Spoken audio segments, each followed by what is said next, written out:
예, 안녕하세요. 인터뷰 시간입니다. 오늘은 팩트 체크하는 미디어죠. 뉴스탑의 김준일 대표이자 수석 에디터 모셨습니다. 안녕하세요. 예, 안녕하세요. 예. 네, 반갑습니다. 자, TV에서만 맨날 보던 분인데 오늘은 이제 평론을 하는 자리가 아니고 예. 팩트 체크에 관련된 얘기를 좀 주로 나눠보겠습니다. 예. 자, 저도 들어가서 봤습니다만은 이제 뉴스톱이 그러니까 TOP가 아니고 TOF죠. 예. 설명해 주시죠. 예, 뭐 일단 예. 이 자리에 불러주셔서 정말 감사드리고요. 제가 나올 만한 자리가 아닌 것 같아서 훌륭하신 선배님들이 여기서 지금 이렇게 열변을 토하시는데 저같이 이게 어린 놈이 나와서 하는 게 적당한가? 아직 50 정도도 안 됐는데 그래서 어쨌든 불러주셔서 감사드리고 오늘 뭐 팩트 체크와 관련해서도 말씀을 드리겠지만은 뭐 편하게 질문 주시면은 다양한 지금 언론 현안에 대해서 제가 또 굉장히 뭐 이제 듣는 얘기가 많기 때문에 이런저런 거 말씀드리겠습니다. 일단은 뉴스톱은 저희가 2017년에 만들어졌습니다. 제가 좀 이제 6년 됐네요. 예, 6년 반 정도 이제 조금 안 됐고요. 원래 제가 이제 경향신문에 이제 입사를 한 게 2001년이니까 지금 한 23년 차 이제 저널리스트로서 이제 활동을 했고, 근데 제가 이제 2012년에 이제 미국의 저널리즘 박사를 공부를 하러 갔습니다. 오클라호마 대학에. 그러니까 이 한국의 이 저널리즘이 조금 뭐라고 제 스스로 조금 변화가 필요한데 조금 어떻게 하면 좋을까 뭐 이런 고민들이 있어서 경향신문을 그만두고 한 10년 정도 이제 다녔고 2012년에 미국에 갔었고요. 그리고 이제 미국에서 4년 정도 박사를 하고 돌아온 다음에 2016년에 돌아와서 좀 공부를 더 하는 것보다는 이런 현장에서 이런 것들을 좀 더 하는 게 낫겠다. 특히 이제 팩트 체킹을 하는 게 낫겠다 이런 생각을 했습니다. 미국에서 있는 예를 들면은 퓰리처상을 수상한 뭐 이를테면 폴리티팩트라든지 이런 팩트 체크 전문 이런 매체들이 상당히 있었고 그래서 이런 것들이 한국에 좀 더 정착되면 어떨까? 예를 들면은 공약을 이렇게 점검을 한다든지 뭐 이런 정치인의 말들을 가지고 팩트 체크를 하는 이런 것들을 보면서 이게 좀 필요하겠다라고 생각을 했고 주로 이제 그러니까 공약을 팩트 체크하기 위해서 만든 건가요? 아니면은 뭐 뉴스보드나 꼭 그거는 아닌데요. 예를 들면은 그때 당시에 이제 워싱턴 포스트가 주로 이제 팩트 체크를 많이 했고 이제 폴리티팩트나 이런 데서 팩트 체크를 했는데 오바마 미터 뭐 이런 게 있었습니다. 오바마의 그러니까 미터는 재는 거죠. 그러니까 그래서 얼마나 이제 공약을 지켰는지 이런 것들을 이제 팩트 체크하는 사이트들을 보면서 그래서 이거 좀 해봐야 되겠다 이런 것들을 해봐야 되겠다 생각을 해서 국내에서 이제 처음 시도한 건가요? 예, 그거는 또 뒤에 설명드리겠지만 그 문재인 미터를 만들었고요.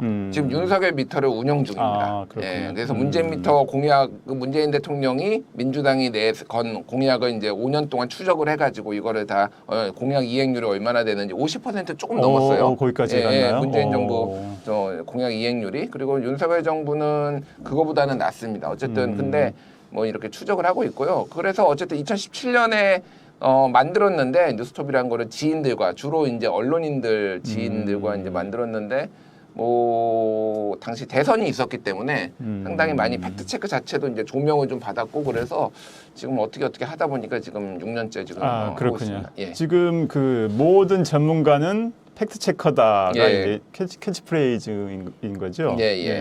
각계 전문가하고 시민 사회 단체에서 객원 팩트 체커로 참여를 하고 있는 거죠. 그러니까 이게 조금 부침이 좀 있었어요. 사실은 컨셉이 그러니까 이게 그 오마이뉴스가 모든 시민은 기자다 이런 거를 이제 2000년에 걸면서 이제 시작을 했잖아요. 그래서 사실 이제 팩트 체크라는 게 특정의 기자나 저널리스트만 하는 게 아니라 그 분야의 전문 지식이 있는 분들이라면은 기자보다 더 잘할 수 있는 거예요. 기자는 사실 그분들한테 물어봐야 되는 겁니다. 그러니까 어떻게 보면은 이게 특히 전문 영역으로 들어가면은 그래서 좀 전문가분들을 모시고 이거를 팩트 체크를 좀 하면 좋겠다라고 생각을 해서 각계 전문가분들을 객원 팩트 체커 이런 형식으로 모셔가지고 상당히 오랜 기간 이렇게 그런 방식으로 이제 운영을 했습니다. 다만 최근에는 그분들이 이제 팩트 체크를 하는 게 조금 뜸해졌는데 필요한 게 있으면 아직도 요청은 드리고 하고 있는데 왜 그러냐면 그분들이 정식 직원은 아니시고 정식 직원은 아닌데 한 30, 40명 정도의 아웃소싱을 하는 거고요.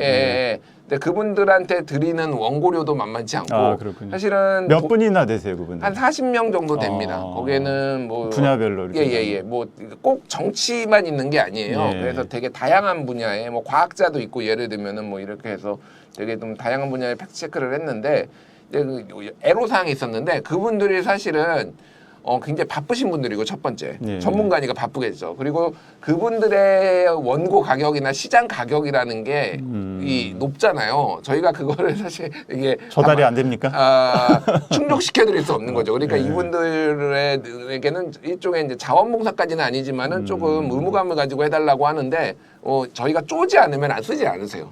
그래서 굉장히 고퀄리티의 그 컨텐츠가 지금 제공이 되고 있겠네요. 뉴스톱에서. 그 당시에 이제 이분들이 쓰신 거 보면은 사실은 대한민국의 전문가들이 썼구나 해서 언론에서도 이거를 인용 보도를 많이 했어요. 근데 이제 뭐 뉴스톱에서 했다라고 하진 않아도 굉장히 왜냐면 대한민국 최고 전문가가 이거에 대해서 특정 분야에 대해서 쓰면은 예를 들면은 그 보잉 기종이 계속 추락사하는 거 예전에 기억하실지 모르겠는데 그게 인도네시아였나 여기에서도 추락하고 그래서 이 보잉 기종에 뭐가 문제가 있나라고 했는데 국내 최고의 항공우주연구원 박사님이 그거를 분석을 해서 썼어요.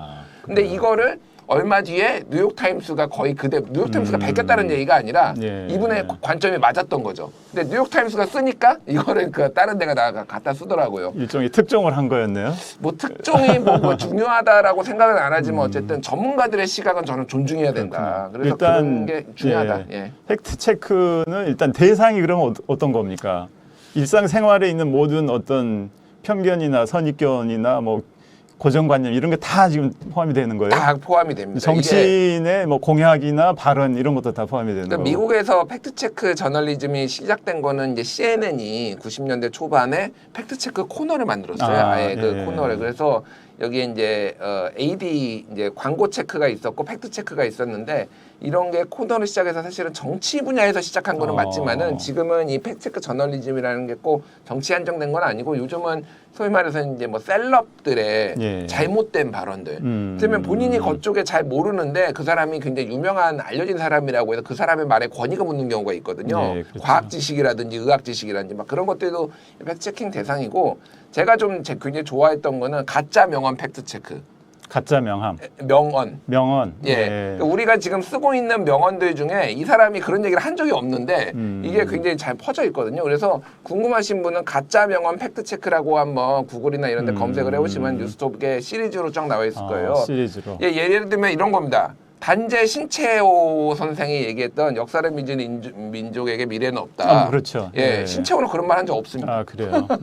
팩트 체크가 돼 있습니까? 팩트 체크 돼 있기 때문에 한번 보시면 되고 그 말이 나쁜 말이다, 틀린 말이다 그런 게 아니라 정확하게 신채호는 그런 말을 한 적이 없고요. 그게 MBC의 무한도전에 그게 인용이 되면서 모든 사람이 그 신채호가 얘기했다라고 그렇게 알고 있거든요. 그런데 이제 사실이 아니에요.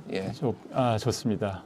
자, 지금 이제 지금 시대적 상황이 팩트 체크가 필요하다 이렇게 보시는 건가요? 필요하죠. 필요한데요. 일종의 저는 사회적 필수 기능 같은 사회적 유지를 위한 필수 기능 같은 생각이 듭니다. 근데 이게 사실은 해외의 사례도 그렇고 주로 언론인들이나 일부 어떤 뭐 단체들, 시민단체나 이런 데들한테 자발적 참여에 온전히 기대하고 있어요. 이게 좀 딜레마적인 성격이 있는데 왜 그러냐면은 이게 또 정부의 지원을 직접 받으면은 정부의 영향권 아래 놓이고 그러면은 정부도 사실은 팩트체크 대상이 되어야 되는데 이 부분이 이제 잘 안 될 수가 있다라고 해서 굉장히 좀 이제 IFCN이라고 인터내셔널 팩트체킹 네트워크라는 국제 단체에서는 그런 부분들을 조금 굉장히 경계하는 이런 가이드라인도 있어요. 그렇군요. 그러니까 이게 좀 어려운 부분인데 사실 우리나라에서 팩트체크 저널리즘이 좀 안 되는 이유는 가성비가 떨어집니다. 생각보다 이제 국민들이 팩트체크가 되게 중요해. 뭐 가짜뉴스 허위 정보를 척결해야 돼 이렇게 얘기를 하는데 팩트체크 기사 잘 안 봐요. 그렇죠. 안 봅니다. 지금 홈페이지 들어가 보니까 아주 재미난 팩트체크들이 많던데 지금 이제 좀 윤석열 정부 들어서서 조금 이제 그 가짜 뉴스 얘기들이 지금 많이 나오고 지금 언론 뭐 가짜 뉴스 체크 센터도 만들어 가지고 이제 언론들 약간 일종의 뭐 검열 같은 식으로 하고 있어서 지금 언론계에서 굉장히 우려가 많은데 지금 그 가짜 뉴스 프레이밍에 대해서는 어떻게 보시나요? 지금 정권에. 트럼프 같은 짓이죠. 정확하게 저는 그래요? 네, 트럼프 같은 짓이라고 봅니다. 그러니까 트럼프가 입만 벌리면 입벌구라고 입만 벌리면 구라다. 뭐 네. 예전에 그래서 트럼프가 재임 기간 4년 동안 도대체 몇 번을 거짓말을 했나 이게 이제 워싱턴 포스트였나요? 거기에서 기사로 했는데 몇만 번이 나왔어요. 제가 지금 정확하게 숫자가 안 나오는데 그렇게 많습니다. 예, 그 정도로 입만 벌리면 거짓말인데 그거에 대해서 기사를 쓰면은 이거는 가짜 뉴스다, 페이크 뉴스다 이런 식으로 계속 공격을 해오면서 CNN하고 갈등을 일으키고 언론하고 이제 그런 뭐 긴장 관계가 있고 CNN 쫓아냈잖아요. 그래서 백악관에서 이런 일도 있었습니다. 그래서 뭐 소송 걸겠다고 하니까 뭐 이게 뭐 물러서고 그랬는데 똑같아요, 사실은 지금 하는 방식이. 그러니까 가짜 뉴스라는 개념조차 사실은 정부에서 정확하게 모르고 있거나 일부러 모르는 척하고 있거나 그런 거거든요. 가짜 뉴스를 정부나 지금 방송통신심의위원회에서 지금 판별해 내겠다는 거잖아요. 그게 가능하다고 보시나요? 그러니까 필요하다고 보시나요? 일단은 가짜 뉴스라는 말 자체가 사실은 이게 굉장히 정치적인 언어가 되어버렸기 때문에 저는 이거를 쓰는데 굉장히 조심해야 된다고 생각을 합니다. 그거는 이거를 보시는 우리 청취자 시청자분들도 조금 그런 생각을 하실 필요가 있는데 내가 싫어한다고 가짜 뉴스가 아니에요. 그러니까 그리고 이게 부분적으로 이게 진실이라는 게 온전하게 단순하게 딱딱 떨어지는 게 아니잖아요. 그러니까 그렇죠. 이거 이제 어떨 때는 이런 부분은 조금 뭐 맞는 부분도 있지만 이런 부분은 다시 생각해볼 부분 이런 게 있는데 뭐 이런 부분을 강조를 해서 가짜 뉴스라고 한다든지 이런 게 이제 조금 문제가 있는 거죠.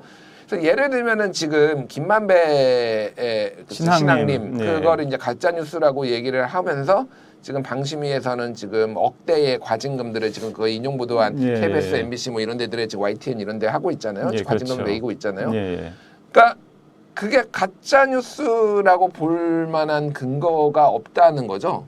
상식적으로 얘기를 하면은 그 전에 그 김만배 신학님 그 이제 통화 내용 보도한 거에 대해서 보도를 혹시 하거나 팩트 체크를 한 적이 있습니까? 그러니까 제가 한 적은 없고요. 제가 한 적은 없고요. 그게 이제 그거는 약간 그 당시 기준으로는 팩트 체크의 영역은 아니었고 그거는 탐사 보도의 영역이었죠. 그러니까 그거는 취재의 영역이었는데 아니, 다른 데들 인용 보도를 했는데 인용 보도조차도 안 한 거죠. 저희는 인용 보도를 하지 않았습니다. 계속 하시죠. 그래서 그러니까 무슨 얘기냐면은 기억하시겠지만은 김만배 씨하고 이제 신학님 위원장하고 만나서 얘기를 했던 게 2021년 7월 달이었고 그게 이제 2022년 3월 6일 날 이제 보도가 됐는데 그거에 앞서서 2021년 10월 그러니까 대선 전에 10월 달에 이미 그 대검 중수부에서 이 문제를 그 조우형 씨를 그때 제대로 부산저축은행 수사를 하면서 제대로 수사를 안 해가지고 이걸 덮었는데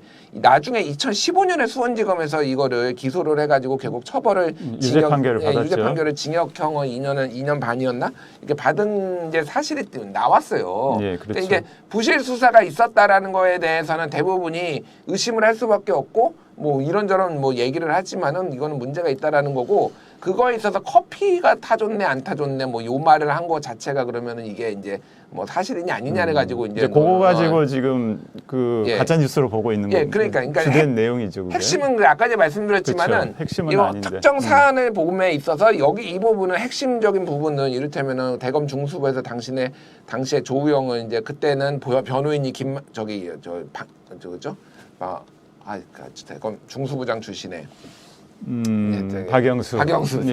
이름이 헷갈려서 박영수가 이제 정관예우처럼 들어가가지고 이거 사건을 무마했다라는 의혹이 있는 거는 모두가 상당수가 그렇게 생각을 하는 건데 여기에서 커피 얘기가 나옴으로 인해서 이게 마치 다 가짜 뉴스인 것처럼 그러면 대검 중수부가 무마를 안 한 것처럼 마치 이렇게 얘기를 하는 거는 말이 안 된다는 거죠. 그래서 이제 가려진 거죠. 그 부분은. 그러니까 그 부분은 일단은 뭐 커피를 안 타줬다라고 주장을 하고 모두가 부인하고 있으니까 안 타줄 가능성이 높겠죠. 저는 그거에 대해서는 인정을 합니다. 근데 이 부분이 그러면 대검 중수부가 당시에 그러니까 윤석열 검사가 무마했다라는 부분에 있어서는 이게 사실 확인이 된 것인가? 그 부분은 지금 이를테면 안영준 그래서 그 MBC 사장 같은 경우에도 방심위에 가가지고 이 부분은 아직 지금 진위가 가려지지 않은 부분인데 어떻게 이런 식으로 과징금을 매기느냐 이렇게 얘기를 하는 거잖아요. 그러니까 확실하게 딱 떨어지게 사실이 아닌 걸로 밝혀지지 않은 것에 대해서도 가짜 뉴스라고 허위 정보라고 이제 말할 수 없는데 정권이나 이런 데에서는 굉장히 그런 식으로 쉽게 재단을 해버리면서 이제 이런 문제가 발생한다는 거죠. 지금 이제 그러면 같은 맥락에서 KBS, MBC 아까 YTN까지도 이제 과징금 굉장히 중한 이제 제재를 받았는데 예. 그것도 잘못됐다고 보시는 거죠? 그럼요. 예. 예, 그러니까 저는 과징금을 매길 수도 있다고 보고 그거에 대해서 이견이 있을 수도 있는데 아직 인용 보도에 있어서 이게 사실 그게 그러니까 완전 허위 정보라고 그러니까 단정 지금 지을 수 없는 상황인데 이거를 이렇게 하는 것도 문제고 사실은 제가 그걸 이제 한겨레 신문에 지금 칼럼을 4주에 한 번씩 쓰고 있는데 이거에 관련해서 제가 좀 기사를 썼어요. 그러니까 무슨 얘기냐면은 당시에 인용 보도한 데가 굉장히 많습니다. 그래서 제목까지 제가 다 적시를 했거든요. 몇 군데나 됩니까? 너무 많아서 거의 셀 수가 많은 없어요. 대부분의 언론이 다 인용 보도한 다 건데. 인용 보도를 했고 지금 뭐 KBS, MBC, YTN뿐만이 아니라 예를 들면 채널 A, 뭐 TV 조선 뭐 이런 데들이 다 이제 채널 A, TV 조선은 과징금을 안 받은 거죠. 그러니까 이번에. 제가 그때 이제 이런 뭐 그때 제목이 뭐였냐면 제가 프로파간다가 된 정부의 팩트 체크라는 이제 저거를 썼어요. 칼럼을 썼는데 언제인가요? 9월 10일 날 썼네. 올해 9월 10일 날. 근데 그렇군요. 제가 읽어드리겠습니다. 의무는 방통위가 왜 KBS, MBC, JTBC만 점검하느냐다. 뉴스타파의 김만배 녹취록 보도 다음 날인 2022년 3월 7일 모든 신문과 방송이 이를 보도했기 때문이다. 다음은 주요 방송사의 보도 제목이다. TV조선 김만배 녹취 공개에 여 대장동 뿌리는 윤, 야 생태탕 시즌2 그리고 문화방송 김만배 윤석열 사건 해결 녹취 보도 여 특검에야 야 명백한 허위 뭐 그러니까 MBN 윤석열 박영수 통해 사건 해결 김만배 녹취록 국힘 명백한 허위 그러니까 이런 식으로 굉장히 많은 언론들이 다 유사한 형식으로 다 인용 보도를 그렇죠. 했는데 이거를 왜 특정 KBS, MBC, YTN만 징계를 하냐는 거예요. 그러면 그러니까 징계를 하는 것도 문제지만 하려면 똑같이 해야 되는 겁니다. 그렇죠. 그러니까 TV조선하고 채널 A하고 MBN하고 연합뉴스 TV하고 다 징계해야 돼요. 그러니까 이거 고무줄잣대라는 거죠. 그러니까 이거는 본인이 마음에 안 드니까 그냥 얘들만 꼭 집어가지고 길들이겠다 이렇게 하는 걸로밖에 볼 수가 없는 거죠. 그렇군요. 자, 뉴스톱이 이제 팩트체커 전문 예. 미디어고 보니까 팩트체크 아닌 다른 일반 기사도 있더라고요. 네. 어쨌든 간에 그 팩트체크를 통해서 바로잡은 기사나 뭐 이런 것들이 있습니까? 재미난 것들이? 그거 좀 재미난 거요? 이게 사실 너무 많아가지고 이게 근데 재미가 있는지는 제가 제일 중요한 것부터 그럼 설명을 좀 부탁드립니다. 이게 사실 아까 전에 말씀드렸지만은 팩트 체크가 꼭 이렇게 정치 뭐 이게 거대 담론 막 이런 것만 하는 게 아니거든요. 그래서 실생활에 관련된 것들도 많이 있더라고요. 뭐 예를 들면은 뭐 이게 온라인에 잘못 유포된 정보들이 굉장히 많아요. 그런 것들을 사실은 소소하게 팩트 체크를 해놓으면은 이게 누가 그거를 보면은 검색을 해봅니다. 이게 사실인가? 그러면은 이 팩트 체크 기사가 딱 나오는 거예요. 그러면은 이제 사람들한테 이건 사실이 아니야라고 뭐 온라인 커뮤니티나 이런 데서 야 뉴스톱이라는 데서 팩트 체크했는데 이거 사실이 아니래 이런 식으로 이제 논쟁이 되는데 이런 데이터가 없으면은 사실 그게 안 되는 거예요. 그러면 사실처럼 퍼지는 거죠. 그래서 일단은 이게 데이터베이스를 쌓는 느낌으로 그런 걸 얘기를 합니다. 뭐 아주 최근에 한 거 같은 경우에는 아침에 찬물을 마시면 폐암 걸린다? 뭐 이런 주장이 나와가지고 이거에 대해서 팩트 체크를 한 거죠. 이런 그러니까 일상 생활에 관련된 것들 뭐 이런 것들이 그거는 이제 어떤 의학자가 검증을 해준 거고 체크를 해준 그렇죠. 건가요? 그리고 의학자가 하거나 아니 이거는 이제 우리 기자가 했는데 그런 데이터를 보고 논문이나 예를 들면 그런 것들을 보고 이제 자문을 구해서 하는 거죠. 그러니까 결론은 뭡니까? 사실이 아닌 거죠. 사실이 아니라 찬물 먹어도 괜찮다. 예. 네. 그리고 뭐 한국 경제가 세계에서 대외 의존도가 가장 높다고 윤석열 대통령이 얘기를 했는데 이게 사실인가? 뭐 이런 거 이게 뭐 엄청 중요한 건 아닌데 사실 아닙니다. 대외 의존도 한국이 제일 높지 않고요. 다른 나라도 뭐 있고 뭐 이런 식으로 굉장히 이제 현안에 대해서 뭐 이런 것들이 있고요. 아까 전에 얘기했듯이 가짜 명언 팩트 체크 막 이런 거 뭐 이런 류의 것들 같은 경우에는 사실 굉장히 많은 분들이 칼럼을 쓰면서 이렇게 잘못된 거를 인용하시는 분들이 많은데 그거를 이제 이런 거를 보고 좀 바로잡는 그런 효과들이 있죠. 그래서 이거는 저는 약간 공익성이라고 생각을 합니다. 이게 그리고 이런 거야말로 약간 데이터베이스화가 굉장히 중요하다. 이게 왜냐하면 계속 잘못된 게 인용되고 하는데 이거를 가지고 이제 보여줄 수 있으면은 그게 좀 사회에 도움이 되지 않을까 그렇게 생각합니다. 지금 이제 아까도 잠깐 얘기를 하셨는데 예. 지금 그러니까 팩트 체크를 했을 때는 진실인데 크게 보면은 사실이 아닌 경우라든지 예. 그러니까 뭐 악마적 편집이라고 할까요? 그 팩트 외에 그런 진실, 팩트하고 진실은 어떤 관계가 있다고 보십니까? 조금 다르죠. 조금. 그러니까 이게 이제 저널리스트들 이제 훌륭한 언론인이셨고 잘 아시겠지만은 이 사실이라고 해서 진실은 아니다. 뭐 이런 거죠. 그러니까 사실 이게 영어로 하면은 true or false예요. 예. 이게 fact or false가 아니라 true or false입니다. 그래서 이거는 진실이냐 거짓이냐 뭐 예전에 MBC 서프라이즈 진실 혹은 거짓 뭐 이런 거 있잖아요. 있었죠. 예. 사실 혹은 거짓 이렇게 하지 않습니다. 사실 근데 팩트 체크 팩트를 검증해서 진실이냐 거짓이냐로 가는 거예요. 그러니까 이게 무슨 말이냐면은 굉장히 딱 떨어지는 팩트도 있습니다. 이를테면은 뭐 공리 같은 거죠. 예를 들면은 뭐 이렇게 누구도 부인할 수 없는 수학적 공리 뭐 이런 것들이나 굉장히 명쾌하게 떨어지는 과학적 지식 뭐 이런 것들 같은 경우에는 그냥 팩트가 곧 사실이에요. 그러니까 진실이에요.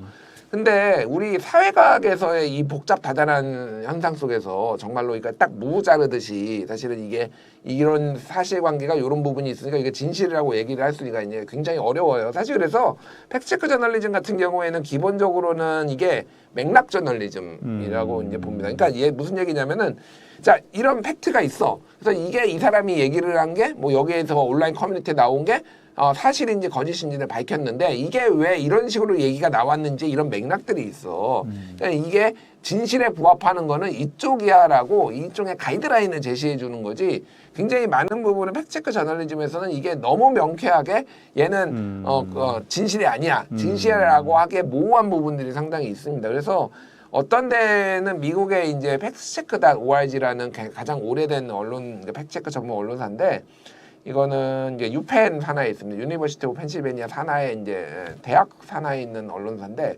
여기에는 아예 이게 사실이냐 거짓이냐라고 단정짓지 않아요. 팩트 체크를 했는데. 그러니까 맥락을 보여주는 이게 나온 배경은 뭐고 이런 거야라고 해서 이런 것들을 보여주는 방식으로 이제 하는 거죠. 그래서 이게 좀 어려운 작업이에요. 사실은. 조건부 뭐 팩트 체크 이런 건가요?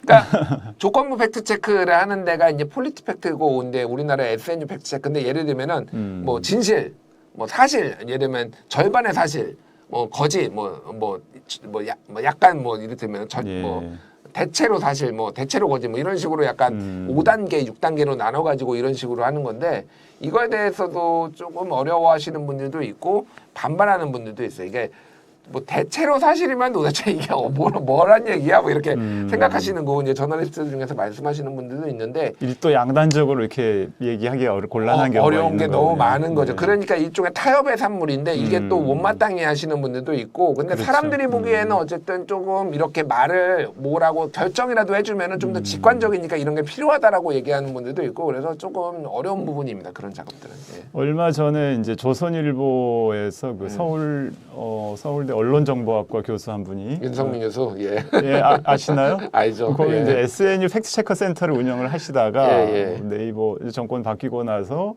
네이버 제휴도 끊기고 지원도 끊겨가지고 굉장히 이제 그 정부에 칼럼을 썼다가 삭제한 사건이 있었죠. 예.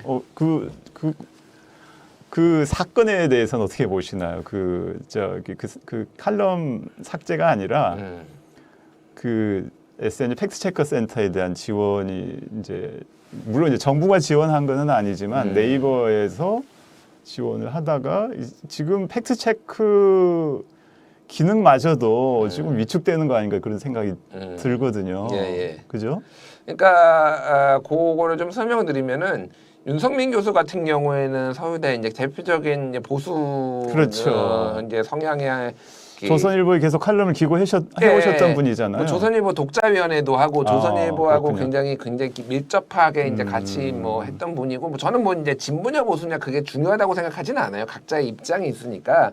근데 이분이 원래 미디어 산업 쪽을 하셨는데 갑자기 2017년 즈음에 갑자기 내가 팩트체크 센터를 만들겠다라고 하면서 저널리즘 학자가 아닌데 갑자기 이렇게 뭐 돌아다니시더라고요. 그런데 그런 거 그 사업 수주하는 데는 굉장히 탁월한 능력을 가지신 분이라서 그러시구나. 저를 찾아와서 제가 만나기도 했어요. 사실 그 당시에. 그래서 만나셨어요? 그래서 도와달라 뭐 이런 얘기도 해가지고 제가 SNU 팩트체크 생기면은 그때 거기 회원사로 들어가가지고 뭐 도움도 드리겠다 뭐 이런 얘기해서 지금 현재 SNU 팩트체크 회원사입니다. 근데 이분이 정말로 저는 그 윤석민 교수 그냥 개인적인 평을 하지만 좀 투명하다. 돈 앞에는 투명하다. 약간 이런 생각이 드는 게 그 네이버를 이제 구워 삶아가지고 3년 동안 이제 뭐 10억씩 받아가지고 이제 이게 3년 단위로 연장이 된 건데 6년이 끝나고 다음 7년 차에 들어가려는데 네이버가 이제 안 하겠다고 한 거거든요.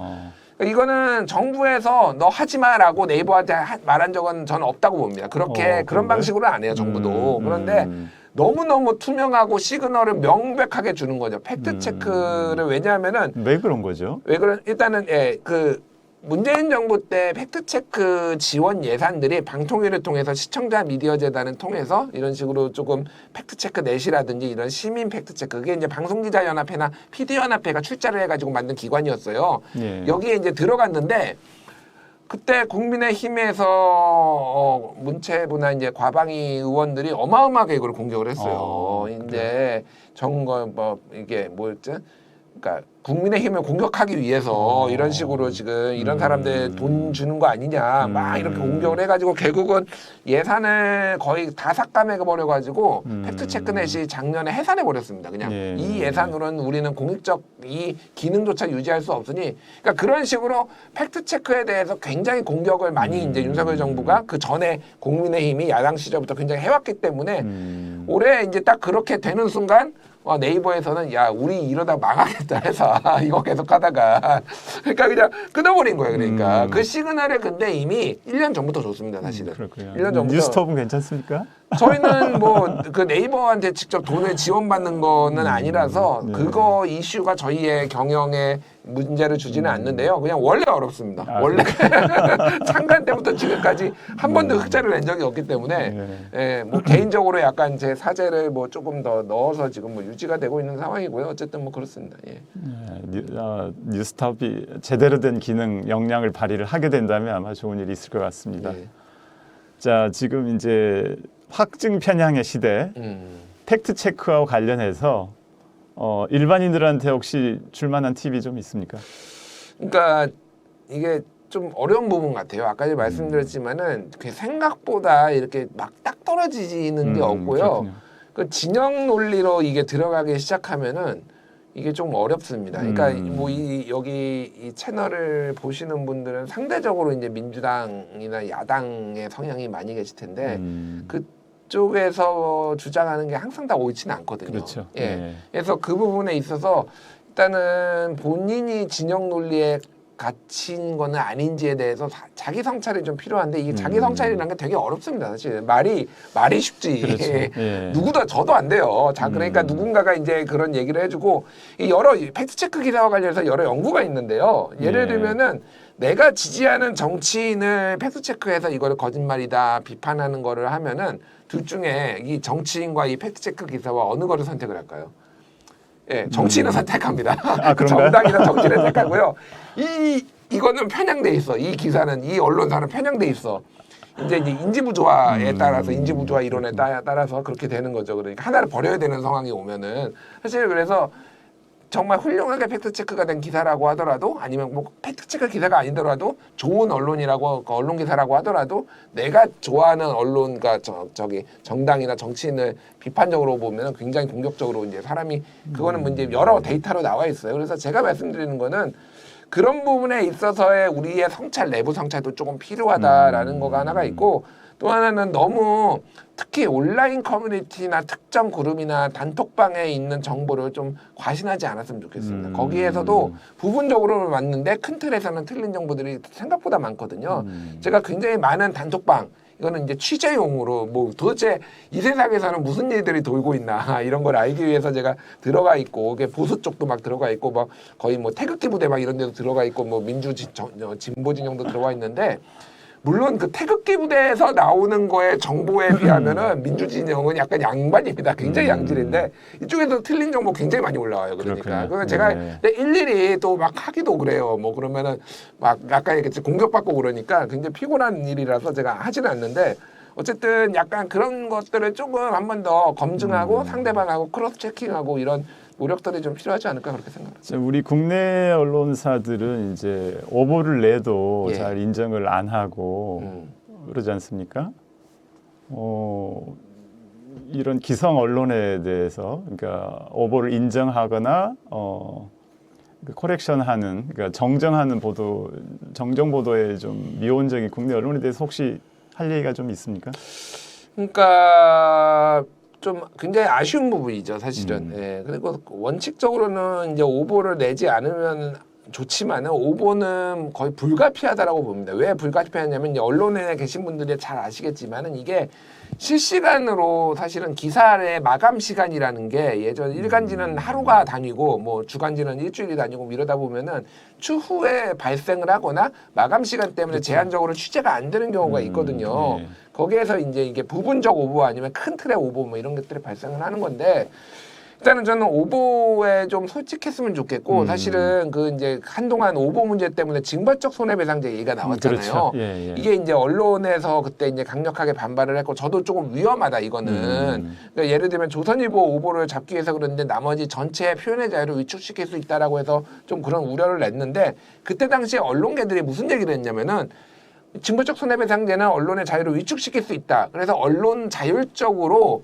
이거를 조금 할 수 있는 우리가 기구를 만들겠다 이런 식으로 그때 언론계에서 얘기를 했거든요. 그 많은 언론들이 지금 어디 갔죠 그게? 그러니까 그때 소나기만 딱 피하고 그렇죠. 지금 또 원점으로 돌아온 거예요. 그러니까 언론들이 신뢰를 못 받는 겁니다. 사실은 그때 그래서 그러면은 어떻게 피해자 그 오보로 인한 피해자를 더 구제할 수 있을 것인지 뭐 이런 것들도 다 논의하겠다고 하는데 지금 싹 사라져 버렸어요. 그러니까 거짓말쟁이들입니다. 이게 정치인들하고 다를 바가 없어요. 언론이나 이 언론들이. 그래서 사실 그때 그거 얘기했던 부분들이 저는 다시 조금 더 지금이라도 좀 근본적으로 그러니까 다시 살아나서 얘기가 됐으면 좋겠고요. 그러니까 오보를 함에 있어서는 저는 오보를 신속하게 인정을 하고 요즘은 이제 신문을 많이 보지는 않지만 신문 기준으로 일면에 오보했으면은 일면에 같은 자리에 그거 그렇죠. 오보 인정한 거 그대로 내야 됩니다. 그래야지 사람들이 동등한 가치로 느끼는 거예요. 그래서 신뢰하죠. 예, 그래도 홈페이지에서도 예를 들면은 첫 머리 헤드라인으로 오보를 한 개 기사가 있으면은 거기에다가 동일한 기간에 그거를 놓게 하는 겁니다. 이거를 사실은 법으로 규율하는 것까지 정부나 이런 데서 이제 언론단체에서 얘기가 나왔는데 그것도 강력히 저항했거든요. 저는 그런 부분까지는 이제는 조금 우리가 시민들도 좀 고민해봐야 되고 언론계도 좀 도입을 하는 거를 검토해야 되지 않나 그렇게 언론이 봅니다. 자율적으로 해야 될 부분이라고 저는 봅니다. 뭐 자율적으로 하는 게 제일 좋은데 안 되니까. 저는 또 이제 외신에 이제 통신사에 오래 있었습니다만은 외신 같은 제가 다녔던 회사 같은 경우는 오보를 냈을 경우에 그 정정하는 매뉴얼이 있어요. 거기 따라서 그대로 정정을 하면 됩니다. 오보를 낸 거에 대해서는 아무런 페널티가 없어요, 사실은. 정해진 절차대로 이제 정정을 하면 되는데 국내 언론들은 좀 너무 이제 정정 인색한 것 같습니다. 오늘 그 팩트 체크에 관련된 좀 공식적인 이제 얘기는 여기서 마무리하고요. 제가 현장에서 팩트 체크를 하나 주문을 해보겠습니다. 어떤 거? 지금 이제 언론에 보면은 우리 이제 김 대표님이 이제 이준석 이제 국민의힘 전 대표랑도 친하다고 지금 알려져 있더라고요. 친한 건 아니고요. 저는 솔직히 말씀드리면은 그 어떤 정치인하고도 친하지 않습니다. 그냥 다 불가근 불가원, 약간 그 민주당 쪽이든 국민의힘이든 뭐 보수든 중도든 진보든 그냥 적당하게 거리를 두는 편인데 다만 이준석 대표랑은 그 이준석 대표가 하는 유튜브에 제가 출연을 해요. 그렇군요. 이준석이 그럼 요청을 어떻게 해가지고 팩트 체크 문제를 내지 말까요? 아니요, 한번 해주시죠. 일단 답변을 지금 드려야죠. 국내 언론에 보면 이제 총선이 얼마 안 남아 있어서 이준석 전 대표가 뭐 분당 탈당을 해서 새로운 뭐 당을 만든다, 아니면 또 뭐 대구 지역에 출마를 한다, 뭐 기존에 그 출마했던 지역에서 출마를 할 거다, 여러 가지 얘기들이 있는데 두 가지에 대해서 좀 팩트 체크를 좀 해주세요. 분당에서 당을 만들지, 그다음에 어느 지역으로 출마를 할지.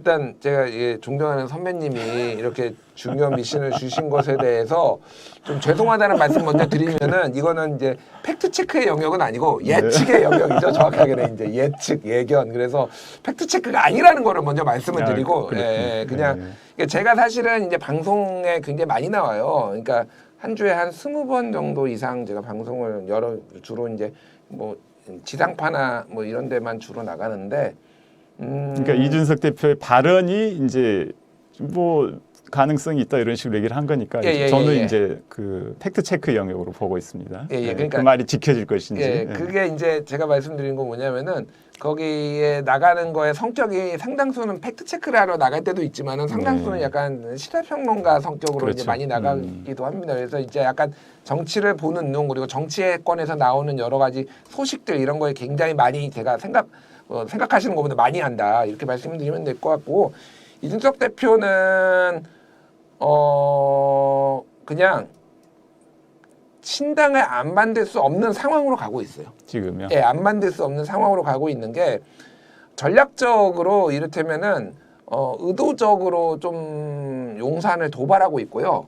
그 도발에 본인들은 용산은 말리고 있다라고 생각은 안 하겠지만은 말리고 있습니다. 그래서 예를 들면 환자는 서울에 있다 이런 얘기를 한 것은 사실은 의도적으로 그러니까 내가 너희들하고는 용산 너희들하고는 같이 갈 수 없다라는 의제 표현이거든요. 그게 일종의. 근데 우리 윤통께서 또 경로하셨다고 제가 전해 들은 바로는 그것 때문에 이준석 이 새끼랑은 같이 못 가. 약간 이렇게 거의 또 됐다라는 건데 본인들은 본인들이 판단했다라고 하지만 준석이의 어떤 계략에 넘어간 걸 수도 있습니다. 원래 처음부터 사실은 같이 하기 힘든 상황이었어요. 왜냐하면 이준석은 조건을 제대로 내건 적은 없지만은 제가 유일하게 다른 방송에서 얘기를 한 거는 공천에 정권을 주면은 이준석은 받을 거다. 그러면은 공천의 정권이란 거 어느 정도냐면은 모든 공천이 그러면은 이준석은 윤핵관에 포함해서 한 20명 날릴 거다. 옆에서 딸랑거렸던 사람들.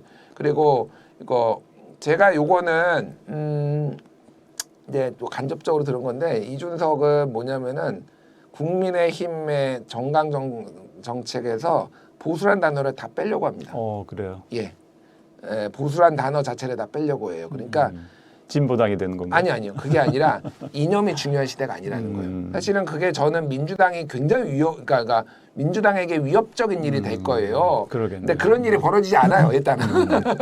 그러니까 뭐 걱정은 안 해도 민주당 계열에서 걱정 안 해도 되는데 그러니까 기본적으로 약간 이 당을 다 뜯어 고칠 만한 권력이 주어지지 않는 이상 절대 윤석열하고는 같이 할 수 없어요. 이준석은. 그래서 무조건 저는 사실은 지금 하루에 1%씩 뭐 55%, 59%, 60% 이런 얘기 나오잖아요. 저는 이미 뭐 한 달 전부터 99.9%다. 신당 창당은. 다만 그게 이제 소위 말해서 범 제3지대를 다 아우르는 게 될지 아니면 중도 보수의 정당이 될지 아니면은 경쾌하게 이준석을 중심으로 해서 몇 명이 뭉치는 게 될지는 지금 정치 상황에 조금 굉장히 많이 달려 있고 지금 민주당 쪽이 지금 요동치고 있습니다. 지금 보시면 알겠지만은 조만간 탈당자들이 많이 나오는데 이준석하고 결합하는 것에 대해서 상당히 거부감을 가지고 있어요.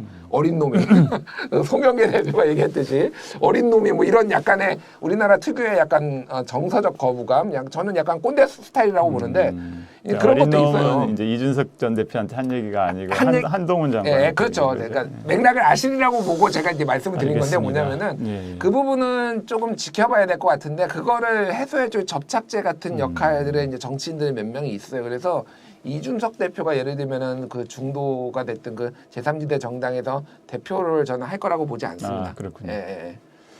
자, 거기까지 얘기 듣고 오늘 마무리하겠습니다. 오늘 나와주셔서 감사합니다. 예, 감사합니다. 수고하셨습니다. 예, 감사합니다.